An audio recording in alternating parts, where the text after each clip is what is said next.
All right, everybody, welcome back to my indie journey. We are working on a platformer style game that is currently now newly being called the Rend for short.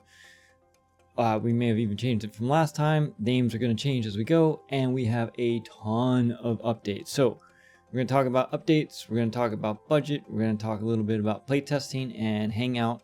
I have a surprise for you all at the end. So first things first, you'll notice that hopefully we fixed our audio. So we should be back in stereo, which is nice. Now let's talk about the game. We have so many things that have gone on. It's been about 3.5 weeks since our last update. We have completely rebuilt climbing for the game. And remember, our goal right now, we're in the first phase. We're currently in foundations based on the schedule that you can see here. We are actually currently working on trying to get our first playtest to you all, which is why we're going to be talking about playtest here at the end. And we've got all these things like character movement, etc. So even though character movement was checked off, we've got completely rebuilt climbing. It wasn't reliable. We've added in a jump buffer. A jump buffer makes it feel better for the player. The general idea is when you go to jump, let's say your character's in the air, and let's just say you mistime it, and you jump just before you hit the ground. It feels bad as a player if when you try to jump again, you can't because you technically weren't on the ground. So we've added a little bit of buffer to make that a little bit more player friendly. We've got melee attacks and swipes. We're working on those as part of our upcoming combat test. We've got teleports. We've got power-ups. Power-ups, we also have power down. We have environmental ranged hazards. We built a whole bunch of those. We've got some minor camera adjustments. You can check out this entire projectile hell section of the gym that we added. We've got disappearing platforms. They will warn you before they disappear, and they will torture you if you get out of sync with the timing of them. They will make the obstacle course a little bit harder. So in addition to that, massive learnings around audio listeners and fixes and additions in order to make it feel like in the game, when there is sound, it's coming from the right place. That was largely due to the way our camera is currently set up in order to give us some nice foreshortening. Our attenuation volumes were just massive, thousands of units. Anyways, causing a problem. Learned a whole bunch about audio listeners. We've got a bunch of tutorial clarity updates. You can kind of see those here. We've added in a bunch of text to help guide you through what the controls are, because in the first playtest, I'm not going to be there, telling you exactly how to do this. So we're trying to make this super intuitive for you all to check out. We built playtest survey forms. Going to talk a little about that in a second. Concept art is on its way. I'm excited, and I'm hoping in our next devlog update we will actually be able to add a new art corner to our updates. Spent a ton of time packaging the game. Oh my gosh, packaging the game is a pain. I now understand why team engineering is so diligent about that in my professional career, because when it gets out of whack, that was code hell. It was not fun, but we're good to go. We've set up a whole new system of access and entitlements and everything like that in order to help, who can play the games. We've got our game timer rework. We've got, we added controller support, believe it or not. And as a result of adding controller support, we also created all kinds of craziness. Check out what happens to Dash when you first plug in a controller. It's broken. So we got that all fixed up and everything. We also took to heart some of the comments that we got in our last devlog update, and I built a bug submission tool, and it's actually really slick. So while you're playtesting in any of our future playtests, you can press Control B. It will go ahead and let you take a screen grab. You can go ahead and fill in your comments, and then that will get automatically uploaded to our database, which then automatically is webhooked and dropped in this really cool bug tracking board on Trello. That was really fun to set up, good to go, but that will help us make a better playtest, better game, everything for you all. In addition to that, we also built leaderboards. So we now have a means to gamify even something like our obstacle course. So while we're doing this, we are going to try to make playtesting fun as we go, and we've kind of gamified how that all works out. So That is everything that we have been doing over the last 3.5 weeks. It is a massive amount of work, massive. Which brings us to the budget. So as I committed to last time, we're going to continue to update this number. Here we go. And that puts us at quite a bit of a bump. So, you know, I would love to say that this game is not going to be expensive, but we're starting to get art going. We're exploring whether or not we are going to build this in 3D and render it in 2D or 2D altogether. All of these things, and there just really is no way around it.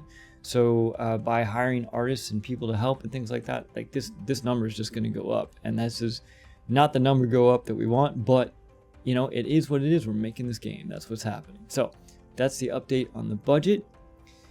With that, let's talk a little bit about playtesting, y'all.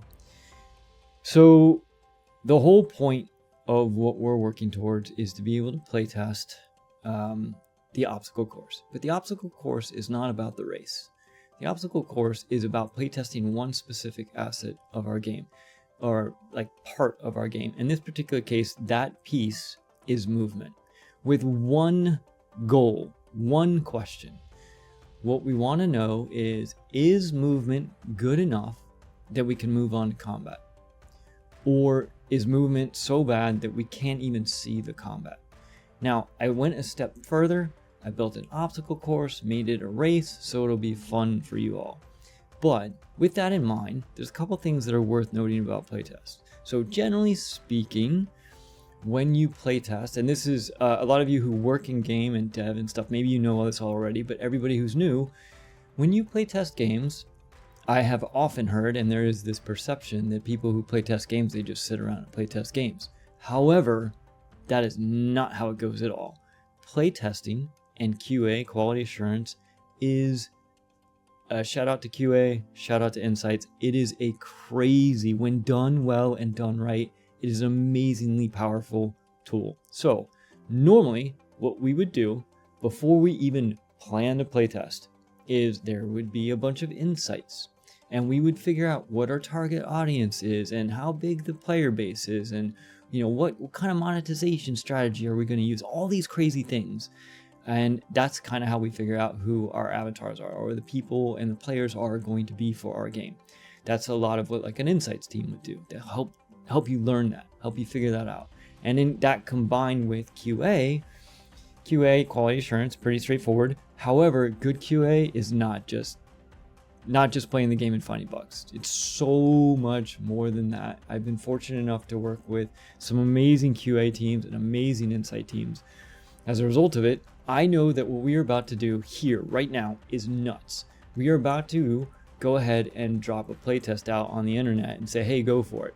Now, normally, what you would do is you would go find 5 or 10 people that are in your target bullseye audience, the people who are hardcore, can play your game. But it's more than that. You are also looking for people who have the ability to look past bugs, crashes, things that aren't fully thought out, no textures, no animations, all of this stuff. The reason being is you don't want to spend a bunch of time building art, for example. Let's take an easy one. You don't want to spend a bunch of time building art. You don't even know what your game looks like yet. You don't even know what it's supposed to be yet. And if you spend all that time building art, as an example, that's all going to get thrown away, because you're going to realize maybe your players don't like that view, or maybe it doesn't need to be. Whatever the reason is, you're going to get it thrown away. So the people that you look for to help you playtest they're very special, and they're very important in helping you kind of figure out, is your game on track? Is it resonating with the people that you want it to resonate with? We're throwing all that out the window. So what we're going to do is I am going to throw this on the web, and I'm going to humbly ask for your help in playtesting this game, and also give you an opportunity to be part of this development process. So in that vein, this is what this playtest is going to look like. I'm going to give you all a link. There is, when you download it, it's an executable. There's a client. I think I mentioned that last time I built a client. The client will automatically download and install the latest version of the game, and then you can play it. Within the playtest, there's a whole tutorial section. There's no timer, no obstacle course. Once you get through the tutorial section, the first teal shard that you grab will start the clock. You'll be able to see it, and you'll be able to run the obstacle course. You can replay the obstacle course as many times as you want. You can even in the middle of it press escape and restart it, and then use the teleporter to skip straight to the start. But the point is, you're going to run through the obstacle course. When you get to the end, the most important thing, other than can you get to the end and thank you for helping me, is there's a survey. The survey is extremely important. Putting a playtest out there without getting feedback, it doesn't help the project. It doesn't help the progress of the project. And the survey is important for a lot of different reasons. And here's why. If I went out and found 10 super target audience players, I would know that they like playing Metroidvania likes or platformers or whatever.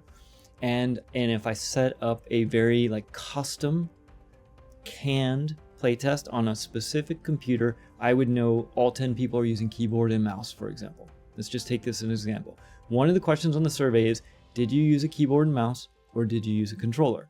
Why is that important? Because when we go back through the survey, if all of the ratings are bad for everybody who used a controller, that is different than if all the ratings are bad for both keyboard and mouse and controller. So if everybody who uses keyboard and mouse says control is good enough to move on, maybe 3 or above, great. But if everybody who uses controller is miserable, then we may have a controller issue that we need to figure out beforehand. We don't know that if we don't get feedback. And because I am not curating the audience and I'm asking for you all's help and inviting you to be part of this process, if you could, it would be amazing if you could fill out the survey. And in addition, if you happen to be a hardcore playtester, you've done this kind of thing before, you know how to do it, and you want to record your run, I would love to see it. I would love to hear how your first run or second run, whichever run you want, goes. When you're done with your run, you'll be able to see yourself on the leaderboard. Now, I'm also going to throw down the gauntlet. Right now, I have the record. It's a little bit cheating. There's only been about 4 people who played, but when you get a chance to play this, can you all beat my time? That's the gauntlet. All right, so lots of thoughts on playtesting. It's hugely important. The only way this game is going to be good if you all are part of this adventure. If you all are part of the playtesting, part of the development process. I tried to make it a game, something fun you could do along the way. Even just the first 3 or 4 people that I had tested, I learned an amazing amount and have already made changes from that feedback already.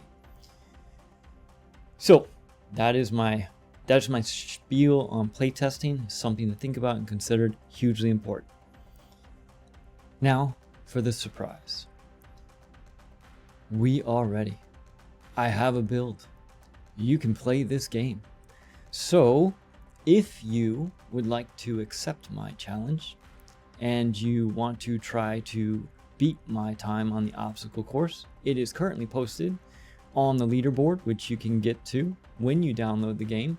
The game is available at here. There should be a web link somewhere around here, or we'll put it up, www.ludicrousfilmingames.com. I will also put it down in the comment section down below. Now,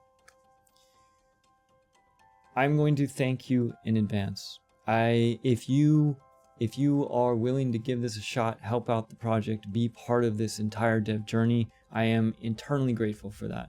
I do have a couple caveats, okay? If we even get 10 people to play, I'm going to be ecstatic. On the flip side, if 500 people play, I'm probably going to freak out. Reason being is because we're not ready for large amounts of players and huge amounts of player support. So I'm going to apologize up front. If you try to download the game, it doesn't work, you download the game and you see the thing that says this is not a digitally signed product and it gives you the heebie-jeebies and you don't want to install it, I totally respect that and understand that, but this is a legit installer. But the digital cert to get that is over $1,000 and we can't do that right now. That would be insane. So if you can get through all that and you play the game, I will be super grateful. Thank you in advance. Also, if you try and you can't do it and something breaks, I would love to know what happened, but I cannot guarantee that we will be able to fix the issues. Finally, if you do play, I would love, please take time to fill out the survey. That's what that whole survey spiel was about. But also, I would love it if you happen to be a hardcore sweaty platformer, or you've done this whole QA playtesting thing before and you want to record your run and send it to me. I would love to share that in an upcoming devlog. You just send me an email, info@ludicrousfilmandgames.com. Send me a note in the on the YouTube channel, something, and we will find a way to get those video files from you. In the meantime, for everybody else, that wraps up this devlog. I am insanely excited to finally reach this milestone and check off a few of our boxes in our calendar. Huge shout out to Patreon. Thank you so much for helping make all this possible, and everybody who's watching and supports the channel and helps spread the word. We could not do this without you. As always, I hope everybody has an amazing rest of your day, week, weekend, etc. My name's Kevin. Catch you on the next one. Take it easy.